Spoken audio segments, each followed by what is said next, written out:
السلام علیکم، کیسے ہیں آپ سب؟ امید ہے آپ سب لوگ خیریت سے ہوں گے۔ تو آج پیر کامل کی ایپیسوڈ 21 سٹارٹ کریں گے۔ عشق رسول صلی اللہ علیہ وسلم۔ اس نے حیرانی سے سوچا، عشق رسول صلی اللہ علیہ وسلم یا عشق محمد صلی اللہ علیہ وسلم؟ یکدم اسے اپنے اندر ایک عجیب سا سناٹا اترتا محسوس ہوا۔ اس نے اس سناٹے اور تاریکی کو کھوجنا شروع کیا، اپنے اندر سیڑھی در سیڑھی اترنا شروع کیا۔ اسے کہیں کوئی روشنی نظر نہیں آئی۔ آخر وہ کیا چیز ہوتی ہے جو حضرت محمد صلی اللہ علیہ وسلم کا نام سننے پر لوگوں کی آنکھوں میں آنسو اور لبوں پر درود لے آتی ہے؟ عقیدت، عشق، محبت، ان میں سے کیا ہے؟ مجھے کچھ کیوں محسوس نہیں ہوتا؟ میری آنکھوں میں آنسو کیوں نہیں آتے؟ میرے ہونٹوں پر درود کیوں نہیں آتا؟ میری آواز میں تاثیر وہ لمحہ بھر کے لیے رکی۔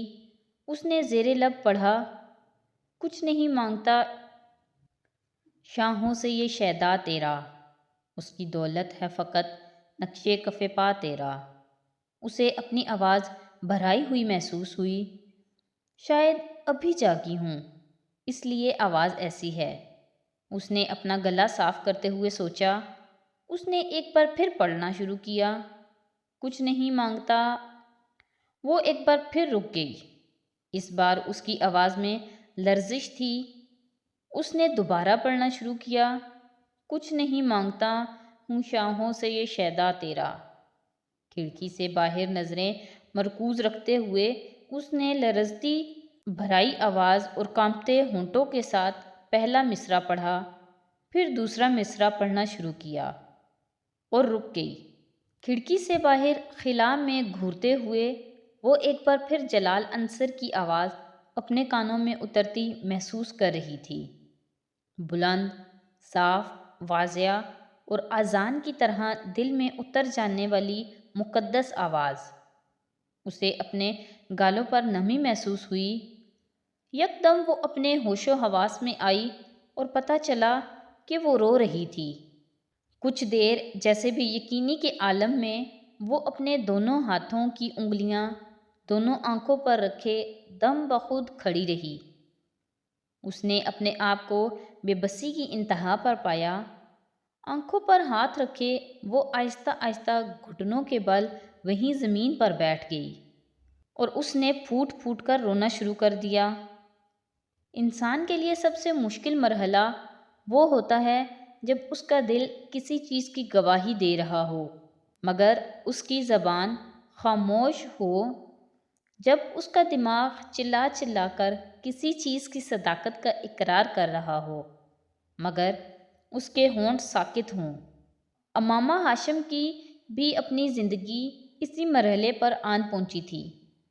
جو فیصلہ وہ پچھلے 2-3 سالوں سے نہیں کر پا رہی تھی، وہ فیصلہ ایک آواز نے چند دنوں میں کروا دیا تھا۔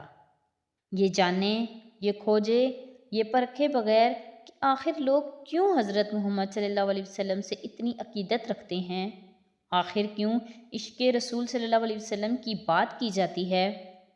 اس نے اتنے سال اپنے نبی کے قصیدے سنے تھے، اس پر کبھی رکعت طاری نہیں ہوئی تھی، کبھی اس کا وجود موم بن کر نہیں پگھلا تھا، کبھی اسے کسی پر رشک نہیں آیا تھا، مگر ہر بار حضرت محمد صلی اللہ علیہ وسلم کا نام پڑھتے، دیکھتے اور سنتے ہوئے وہ عجیب سی کیفیات کا شکار ہو رہی تھی۔ ہر بار، ہر دفعہ اس کا دل اس نام کی طرف کھنچتا چلا جاتا اور سبیحہ کے پاس نہ جانے کے اس کے سارے ارادے بھاپ بن کر اڑ گئے تھے۔ جلال عنصر کی آواز تاریکی میں نظر آنے والے جگنو کی طرح تھی جس کے تعاقب میں وہ بنا سوچے سمجھے چل پڑی تھی۔ میں تجھے عالم اشیاء میں بھی پا لیتا ہوں، لوگ کہتے ہیں کہ ہے عالم بالا تیرا۔ امامہ کے لیے وہ ایک نئے سفر کا آغاز تھا۔ وہ پہلے کی طرح باقاعدگی سے سبیحہ کے پاس جانے لگی۔ ان اجتماعات میں شرکت نے اسے اگر ایک طرف اپنے فیصلے پر استقامت بخشی تو دوسری طرف اس باقی ماندہ شبہات کو بھی دور کر دیا۔ مذہب تبدیل کرنے کا فیصلہ امامہ کے لیے کوئی چھوٹا یا معمولی فیصلہ نہیں تھا۔ اس ایک فیصلے نے اس کی زندگی کے ہر معاملے کو متاثر کیا تھا۔ وہ اب اسجد سے شادی نہیں کر سکتی تھی کیونکہ وہ غیر مسلم تھا۔ اسے جلد یا بدیر اپنے گھر والوں سے علیحدگی بھی اختیار کرنی تھی کیونکہ وہ اب ایسے کسی ماحول میں رہنا نہیں چاہتی تھی جہاں اسلام شاعر اور عقائد میں اتنے دھڑلے سے تحریفات کی جاتی تھیں۔ وہ اس پیسے کے بارے میں بھی شکوک کا شکار ہونے لگی تھی جو اسے اپنے تعلیم اور دوسرے اخراجات کے لیے ہاشم مبین کی طرف سے ملتے تھے۔ چند سال پہلے تک پریوں کی کہانی نظر آنے والی زندگی یکدم ایک ڈراؤنے خواب میں تبدیل ہو گئی تھی، اور زندگی کے اس مشکل راستے کا انتخاب اس نے خود کیا تھا۔